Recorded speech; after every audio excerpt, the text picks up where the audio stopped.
Welcome to the Scalar Learning Podcast, your central hub for all things related to education. Join us every episode for the most up-to-date tips and strategies on how to maximize student potential. Sit back, listen, and enjoy. Scalar Learning, give me that Scalar Learning. Scalar Learning. Scalar Learning, give me that Scalar Learning. What's up, everybody? Welcome back to the Scalar Learning Podcast. Today we have a very special show, and it gives me a great delight because I'm joined by one of my students, and he's here to talk about something that's very important, a really important issue, and that is how to thrive in high school and middle school and beyond and college and all that. How to thrive when dealing with a learning difference, and in particular, dyslexia.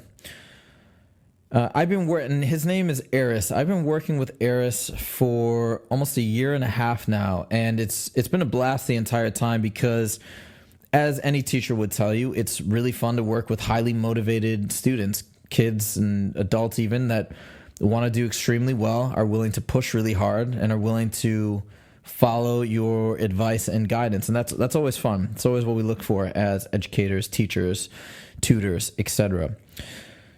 And he's done a great job in school. He's done phenomenally well. He's made the principals list, which is a very, very coveted achievement at his high school. He's got a phenomenal GPA. I'm not going to state publicly what the GPA is because I want to respect his privacy, but he's got a terrific GPA.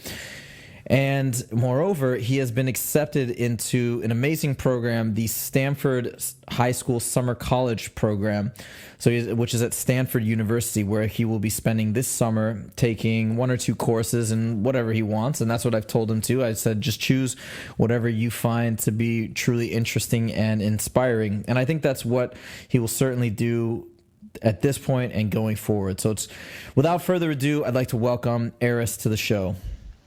Hey, Huzefa, how's it going? Good, man. Good.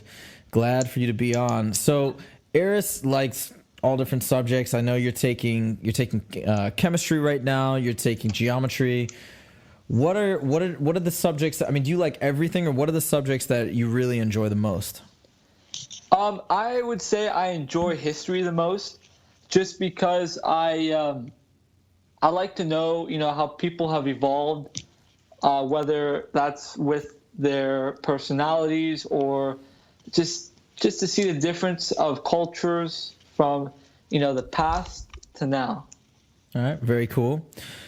And tell us a little bit about so what grade are you in right now in high school?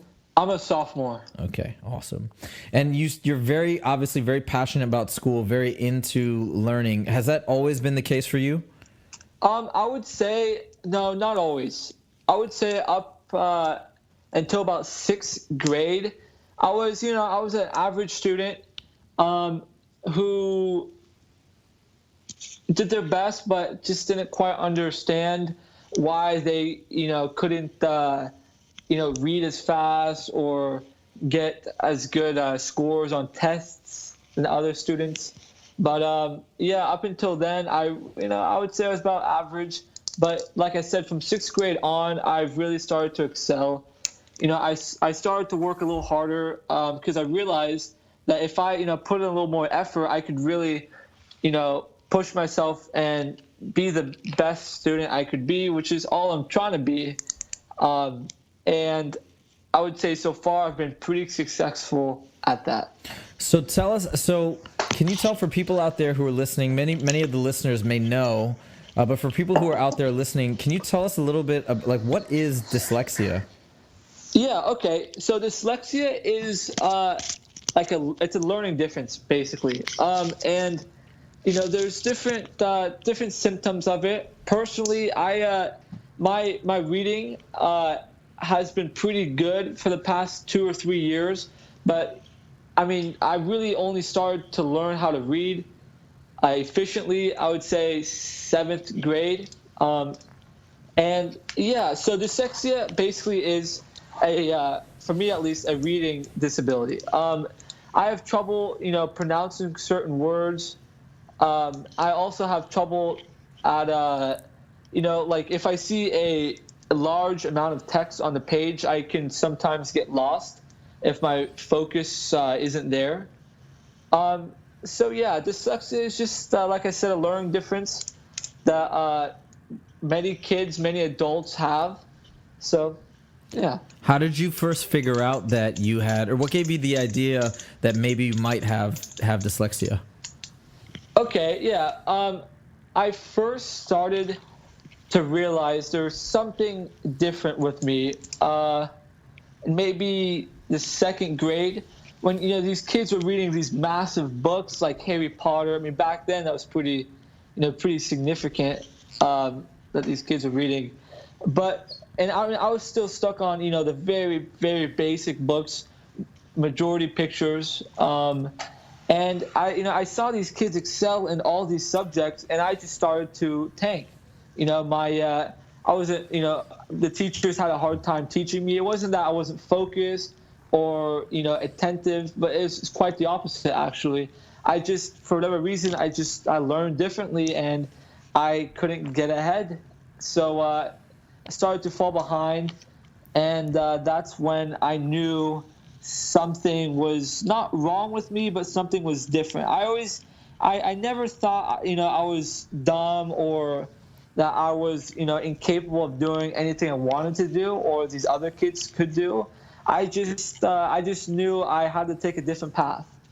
That's such a great way to look at it. And so it's so true too, because I think sometimes whatever it may be, let's say you're trying a sport for the first time and you don't seem to get something as quickly as other people, you might just think, oh, I'm not athletic, or I'm just not going to be good at this sport. And it's such a limiting belief, and it's totally contrary to what's really happening. And just like you said, either you have to approach the sport or maybe the academic subject in a different way, or maybe you need to try it a few more times before it starts getting fluid. But I think you're a great testament to the fact that if you're versatile and if you maintain that right positive belief, that you can figure out whatever you need to figure out, and then experience a great deal of success, which you have. So that's really great.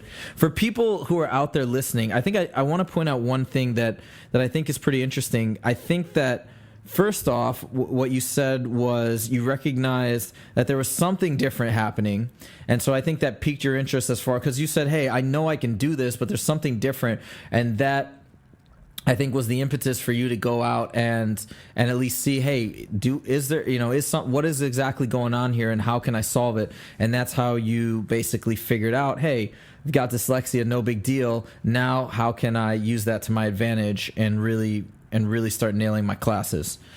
So that's great. If there are people listening right now that think maybe they might be going through the same thing that you went through, what is the first thing that you might recommend that they do, or who should they talk to? Like, who did you talk to first?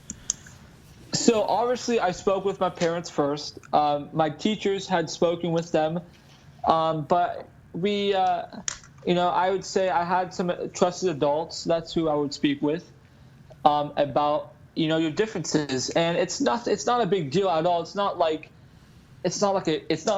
illness. It's not like a huge it's not a huge thing. So really, you would just have to, like I said, speak with an adult who you trust, and just see where to go from there. Now that you have figured everything out and you're achieving great success, how has that changed the way you view school? For example, did you always enjoy it, or are you enjoying it substantially more now? Yeah, no, okay. So I would say I was never a huge fan of school, but now I do enjoy school, because I like to see, much like in my sports, I like to see how hard I can push myself. I like to see the levels I can get up to, and to me that's what it's all about. What sports do you play, by the way? I play football and I run track currently. Okay, awesome. So let's talk about some of the more practical things that worked for you specifically. So, for example, when you first started to try to problem solve and figure stuff out, like what was it that would you say was really your main strategy as far as figuring out something that worked for you? Yeah, okay. So for me, it was all about trial and error. I would approach problems differently. I'd have a million things going on in my head, and I'd find out all these different ways I could, approach it. I could, in a sense, attack the problem, right? And after, you find out what works for you, what doesn't work for you, and you build upon that. You see what you see the areas in which you can improve upon, and you just, like I said, you just go from there. So let's get if you give me some specifics, like for example, you talk about reading. What are some of the things that you like to do now with respect to reading that really make a difference for you?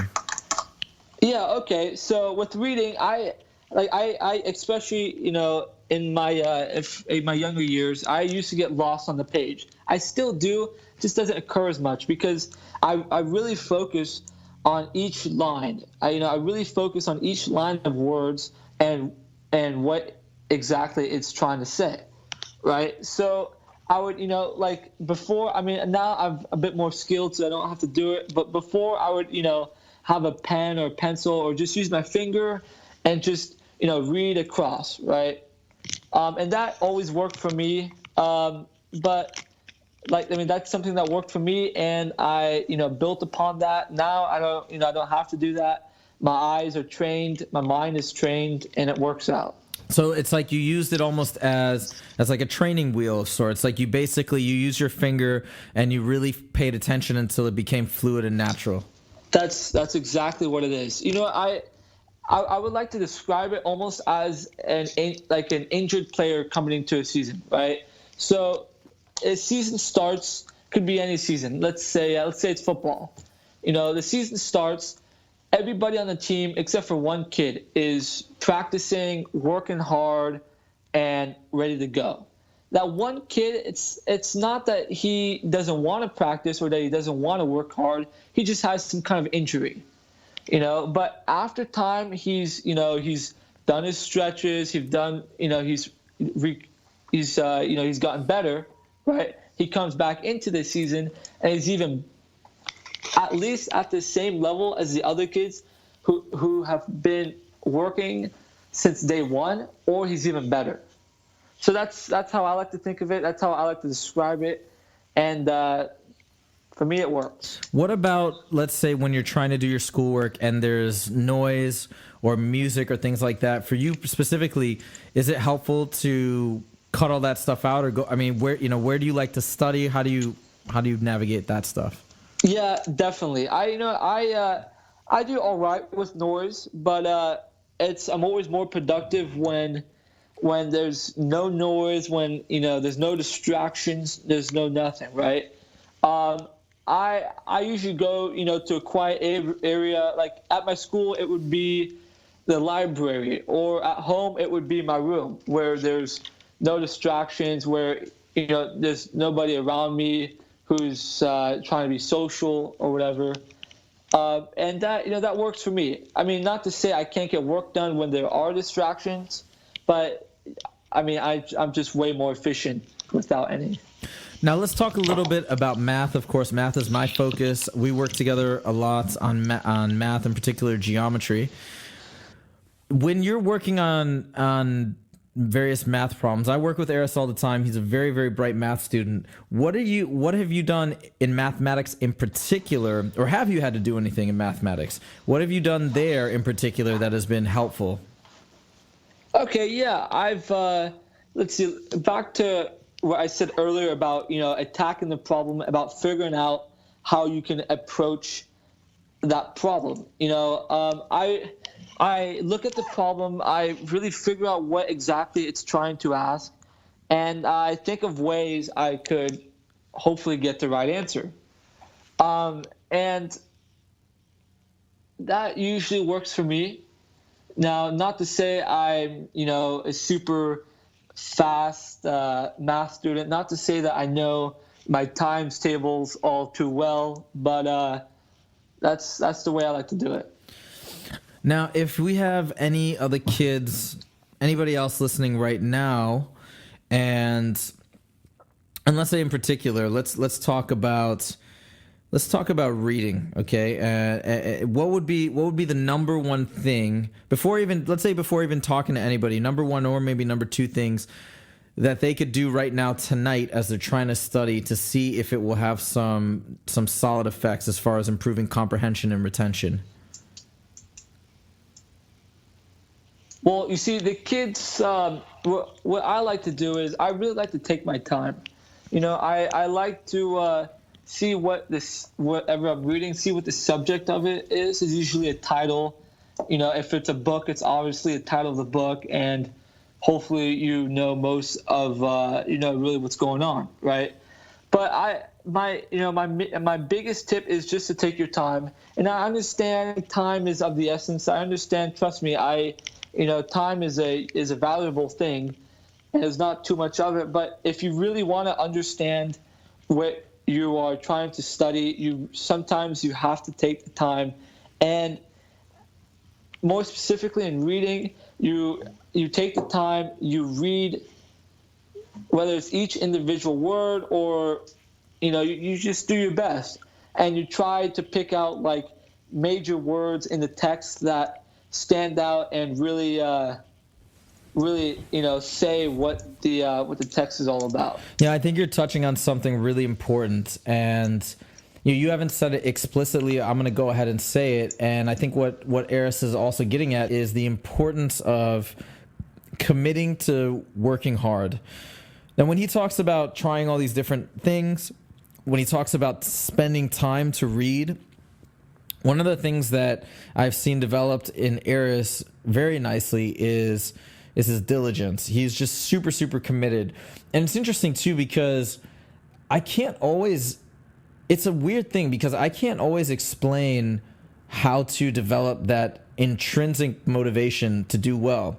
Aris has it. And he said even himself, he didn't necessarily have it in his earlier days, but he developed it. I had it. I know some students develop it in college, and sometimes it can just be looking around and saying, "Hey, I want to try and compete just because I think it'll be fun," or there's something now. I have a goal that I want to do, and that I want to achieve, and that can be the spur that really gets everything going. The thing is that once I think you can develop that intrinsic motivation and that desire to go out and work really hard and just try your absolute best, a lot of things will naturally fall into place. And I think that's a big thing. That's what's happened for Aris, is that, hey, he's willing to go for it, no matter what it takes. So super, super important. My advice from what I've seen with parents, I could tell you a few things that I've seen that have worked as far as getting kids into that zone is one, as I kind of mentioned, finding something that they really, really bond with, one particular area of study or art or music or something that really brings them to life. Once that connection is made, things can start to take off. Another thing is finding a really good teacher or mentor that connects with that student. That in and of itself, if the relationship is strong enough and positive enough, that in and of itself can engender a really strong desire to do well and to perform at one's max. So these are all great things. And I think, Aris, what I would say is, from what I've seen, I've seen just phenomenal stuff come from you. I know you're going to Stanford this summer, and that's going to be super exciting. I have no doubt you're going to be 100% devoted to continuing to work really, really hard. And I look forward to seeing how the summer goes and the next year goes. If you have any parting words for the people that are listening today, what would they be? What would you want to leave people with? I would like to leave people with just two things. If you're having difficulty, just remember you're not alone. There's always somebody else out there who's struggling the same way you are. And there's also somebody else out there who's willing to help you out. And that's who you have to find. If you're struggling, you have to find that person who will spend the time with you, who will, teach you the extra ways at approaching a problem and or situation. and just really do your best at that. And the second thing I like to leave people with is that you have to work hard. Even if the subject comes easy to you, it doesn't matter. You have to work hard. You have to be willing to push yourself and really see who you can be and reach that max potential. And those are my 2 cents.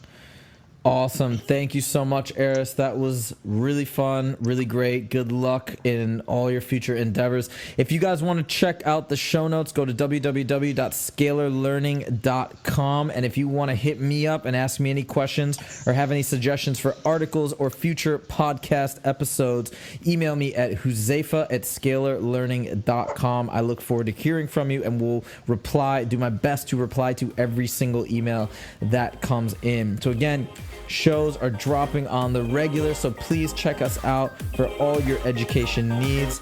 This is Huzefa, and I'll see you guys next time. Take it easy.